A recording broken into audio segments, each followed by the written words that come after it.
Senior vice president. তো আমাদের committee তো ভাঙা হয়েছে ওই সময়, এবং ভাঙার পরে আমাদের যে চিঠি দিয়েছে যে আপনার বিরুদ্ধে কেন এই মামলা, মানে আপনাদের এই সমস্ত নানা আমরা যেহেতু এই যে দুর্নীতিবাজ সরকার এর দোষর হল আমরা আমাদের ভাই বিদ্যুৎ মন্ত্রী,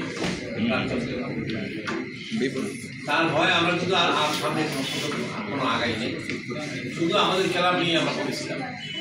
অতএব আমরা সবাই এখানে যারা আছে, শুটার, প্রাক্তন শুটার, গোল্ড মেডেলিস্ট এবং আমাদের কর্মকর্তা যারা ছিলেন, সবাই ভয়ের ভিতরে আমরা কাটাই।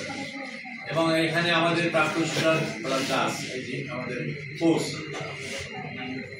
রিঙ্কি এবং ফয়েজের বিরুদ্ধে মামলা করার জন্য তারা চিঠি পত্র দিয়েছে। পরবর্তী সময় এরা জবাব দিয়েছে, এদের চিঠি দিয়েছে, জবাব দেওয়ার পরে তারা আর কোনো অ্যাকশনে পরবর্তী সময় যায় না।